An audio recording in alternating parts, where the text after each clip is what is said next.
அனைவருக்கும் வணக்கம். 4வது நாள் புத்தக வாசிப்பு. தாஜி தொடர்றார் அவருடைய குழந்தை பருவத்தை பற்றி.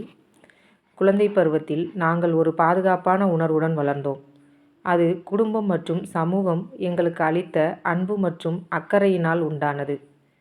ஆனால் நான் எந்த ஒரு வகையிலும் சிறப்பானவன் என்றோ அறிதிறன் கொண்டவன் என்றோ பாராட்டப்பட்டதாக எனக்கு நினைவு இல்லை. இன்றைய நாட்களில் நமது குழந்தைகளை சிறப்பானவர்களாகவும் திறமைசாலிகளாகவும் உணரச் செய்வதற்கு அதிக முக்கியத்துவம் அளிக்கப்படுவதை காண்கிறேன்.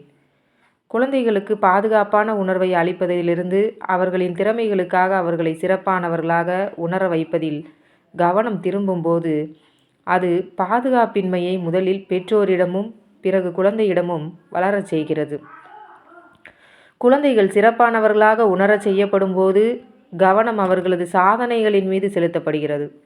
அதன் விளைவாக வீட்டின் அலமாரி முழுவதும் பதக்கங்களும் கோப்பைகளும் நிரம்பி வழிகின்றன. ஊக்கப்படுத்துவது நல்லதுதான், ஆனால் தொடர்ந்து அவர்களது சாதனைகளை போற்றி பாராட்டுவது குழந்தைகளை சாதிக்க வேண்டும் என்ற கட்டாயத்திற்கு உள்ளாக்கி அவர்களுக்கு தீங்கு விளைவிக்கும். நம்மால் பெரிய அளவில் சமுதாயத்தை மாற்ற முடியாது, ஆனால் நமது குடும்பங்களில் குழந்தைகளின் மீது அன்பு காட்டுவதிலும் அவர்களை பாதுகாப்பாக உணரச் செய்வதிலும் நாம் கவனம் செலுத்தலாம். குழந்தைகளை மிகவும் அதிகமாக புகழாதீர்கள். குழந்தைகளை பொறுத்தவரை புகழ்ச்சி எனும் ஒளியின் எதிரொலி சூட்சுமமான விதத்தில் ஒரு எச்சரிக்கையாக அவர்கள் மனதில் பதிவாகிறது. அடுத்த முறை என்னால் செய்ய இயலவில்லை என்றால், என்னால் முடியவில்லை என்றால் என்னவாகும் என்பது போன்ற எண்ணங்கள் அவர்களுக்குள் ஏற்படலாம். இது மட்டுமின்றி தொடர்ச்சியாக புகழ்வது குழந்தைகளை உங்கள் அன்பையும் கவனத்தையும் அவர்களது சாதனைகளோடு தொடர்படுத்த வைக்கிறது. நான் நன்றாக செய்தால் அம்மாவும் அப்பாவும் என் மீது இன்னும் அதிக அன்பு செலுத்துவார்கள் என்று குழந்தைகள் எண்ண துவங்குகிறார்கள். பெற்றோர்களாக குழந்தையின் வெற்றியை விட அவர்களது முயற்சிகளுக்கு அங்கீகாரம் அளியுங்கள். குழந்தைகள் வெற்றியடைந்தாலும் தோல்வியடைந்தாலும் அவர்களது முயற்சியை சிறு செய்கைகள் மூலம் கொண்டாடுங்கள். வார இறுதியில் ஐஸ்கிரீம் வாங்கி தருவது, அவர்களை இரவு திரைப்படத்திற்கு அழைத்துச் செல்வது போன்றவற்றை செய்யலாம். கவனம் எதிர்காலத்தின் மீது இருக்க வேண்டும். இத்தகைய அணுகுமுறை குழந்தைகளை வெற்றி மற்றும் தோல்வியை ஒரே மாதிரியான கண்ணோட்டத்துடன் பார்க்க வைக்கும். ஏனெனில் எதுவாக இருந்தாலும் அவர்கள் பெற்றோரின் அன்பை இழக்கப் போவதில்லை. இப்போதெல்லாம் மிகவும் பிரம்மாண்டமான முறையில் குழந்தைகளின் பிறந்த நாளினை கொண்டாடுவதன் மூலமாக புகழ்ச்சியை வெளிப்படுத்துவதும் வழக்கமாகிவிட்டது. எங்களது சிறு வயதில் நாங்கள் பிறந்த நாளை கொண்டாடியதே இல்லை.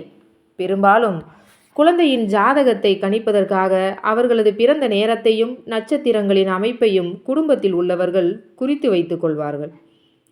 சில நேரங்களில் அம்மாக்கள் ஏதாவது இனிப்பு பலகாரம் செய்வார்கள்.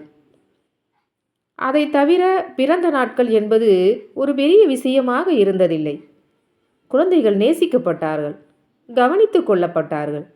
ஆனால் அவர்கள் சிறப்பானவர்கள் என்றோ திறமையானவர்கள் என்றோ உணர வைக்கும் வகையில் எந்த ஒரு தனிப்பட்ட கவனமும் செலுத்தப்படவில்லை. அப்போது நாங்கள் சமூகத்தில் உள்ளவர்களுடன் பழகிய விதமும் வேறுபட்டு இருந்தது. தாங்கள் பெருமை கொள்கின்ற ஒன்றை காட்டி பிறரது பாராட்டையும் நன்மதிப்பையும் பெற முயலும் கலாச்சாரம் அப்போது இருந்ததில்லை. ஒருவேளை அப்போது கல்லாவில் தொலைக்காட்சி பெட்டி இல்லாததால் தானோ என்னவோ, மகாபாரதத்தின் அத்தியாயங்களை தினமும் இரவு சத்தமாக படிக்க என் அப்பா என்னை ஊக்கப்படுத்துவார். 1965ஆம் ஆண்டின் பருவமழை காலத்தில் அதுவே எனது பிரதான நடவடிக்கையாக இருந்தது. அப்போது எனக்கு 9 வயது. அண்டை வீடுகளில் வசிக்கும் அனைவரும் வருவார்கள். அங்கு தொங்கவிடப்பட்டிருக்கும் விளக்கின் கதகதப்பான ஒளியின் கீழ் நான் படிக்க தொடங்குவேன். அது சுமார் 1 மணி நேரம் வரை நடைபெறும். அந்த நாட்களை நான் பெரிதும் விரும்பினேன். கவலைப்படுவதற்கு பல விஷயங்கள் இருந்த என் பெற்றோருக்கு அத்தகைய மாலை பொழுதுகள் வரவேற்கத்தக்க நிவாரணமாக இருந்தன. வாழ்க்கை எளிமையாக இருந்தது, ஆனால் எளிதாக இருக்கவில்லை. அனைத்திற்கும் மேலாக எங்களது சுமாரான வருமானத்தில் 5 குழந்தைகளை வளர்ப்பதும் என் பாட்டியை கவனித்துக் கொள்வதும் எளிதாக இருக்கவில்லை. ஆனால் ஒரு விஷயத்தை குறித்து மட்டும் என் பெற்றோர்கள் கவலைப்பட தேவையில்லாமல் இருந்தது. அதுதான் ஆதரவு. என் அம்மா வீட்டிலும் அப்பா வயலிலும் வேலை செய்து கொண்டிருந்த போது அவர்கள் குழந்தைகளை பற்றி கவலைப்பட வேண்டியிருக்கவில்லை. எங்களை வளர்ப்பதில் என் பெற்றோர்கள் தனித்து விடப்படவில்லை. அந்த கிராமமே எங்கள் குடும்பமாக இருந்தது. நாங்கள் 5 குழந்தைகளும் எங்களின் பெற்றோர்கள், தாத்தா, பாட்டிகள், மாமாக்கள் மற்றும் அத்தைகளின் அன்பான கவனிப்பில் வளர்ந்தோம். வீட்டில் உள்ள மூத்தவர்கள் குடும்பத்தில் உள்ள குழந்தைகளை, ஏன் என் அண்டை வீட்டாரின் குழந்தையையும் கூட ஒழுங்குபடுத்துவதற்காக கண்டிப்பது வழக்கம். இது எனக்கு நன்றாக தெரியும், ஏனெனில் நான் இதற்கு அதிகம் ஆளாவது வழக்கம். மூத்தவர்கள் கண்டிப்புடன் நடந்து கொண்டனர். ஆனால் எங்கள் அனைவரிடமும் அவர்கள் கொண்டிருந்த அளப்பரிய அன்போடு ஒப்பிடும்போது அவர்களது கண்டிப்பு பெரியதாக தோன்றவில்லை. மூத்தவர்களும் முக்கியமாக தாத்தா பாட்டிகளுக்கு போதுமான அளவு நேரம் இருந்தது. அவர்கள் நன்னடத்தைகளை எங்களுக்கு கற்றுத்தந்தனர். கதைகள், கவிதைகள் மற்றும் வாழ்க்கையின் நடந்த பல நிகழ்ச்சிகளின் மூலம் எங்களுக்கு நேர்மை, பக்தி, மரியாதை மற்றும் நம்பிக்கையை பற்றி கற்றுக் கொடுத்தனர்.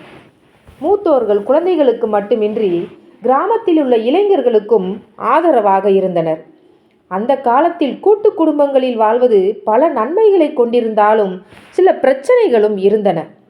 பற்பசையிலிருந்து குடும்பத்திற்கான வரவு செலவு வரை அனைத்தும் குடும்பத்தில் பகிர்ந்து கொள்ளப்பட்டன. இது சில நேரங்களில் சச்சரவுகளை ஏற்படுத்தியது. குடும்பத்தின் நன்மையை கருத்தில் கொண்டு எப்போதும் பெரியவர்கள்தான் முடிவுகளை எடுத்தனர். உதாரணத்திற்கு, திருமணம் என்பது 2 குடும்பங்களை ஒன்றிணைக்கக்கூடிய ஒரு சமூக ஏற்பாடாக இருந்தது.